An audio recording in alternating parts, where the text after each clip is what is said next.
Andhra Pradesh capital విషయంలో జగన్ గురించి మాట్లాడితే అతను పులివెందుల పుల లేక మెదడులేని పిల్ల అని డౌట్ వస్తుంది. అమరావతిని క్యాపిటల్ చేసే విషయంలో అమరావతిలో చాలా స్కామ్స్ ఉన్నాయన్నాడు. బట్ ఏ కోర్టులో ప్రూవ్ అయింది? ఎక్కడ ఇన్వెస్టిగేషన్ అయింది? అసలు ఎవరైనా అమరావతిలో స్కామ్స్ జరుగుతున్నాయని కేసు వేశారా? అండ్ అమరావతిని స్టాప్ చేసి 3 క్యాపిటల్స్ని బిల్డ్ చేస్తా అన్నాడు. అందులో ఒక్కటైనా చేశాడా? 5 సంవత్సరాలు ఉన్నాడు. 3 కాకపోయినా ఒక్క క్యాపిటల్నైనా అట్లీస్ట్ ఒక సిటీలో అయినా పనులు స్టార్ట్ చేశాడా? దీని గురించి అప్పట్లో క్వశ్చన్ చేస్తే రాష్ట్రానికి అప్పులు ఉన్నాయి, బడ్జెట్ లేదు అన్నాడు. అదే పథకాల విషయంలో డబ్బులు ఎలా వస్తున్నాయి? క్యాపిటల్ డెవలప్ చేయడం కోసం డబ్బులు లేవు, కానీ ప్యాలెస్లు కట్టడానికైతే డబ్బులు వస్తాయా?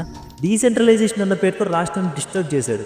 నువ్వు వెల్ఫేర్స్ మీద పెట్టిన కాన్సన్ట్రేషన్ యువతకు జాబ్ మీద, రాష్ట్రానికి పెట్టుబడుల మీద, ఐటీ హబ్ల మీద పెట్టుంటే ఈ పాటికి రాష్ట్రం వేరేలా ఉండేది. ఈ స్కీమ్లు పథకాలు చేతకాని జనాలకు అవసరం, పని చేసుకునే సత్తా ఉన్న యువతలకు కాదు.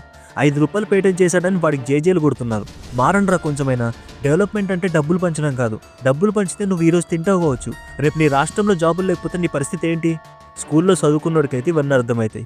జైల్లో చదువుకున్నోడికి, మేస్త్రి పని ఇస్త్రీ పని చేసుకునే వాడి అనుచరులకు జన్మలో ఇది అర్థం కాదు.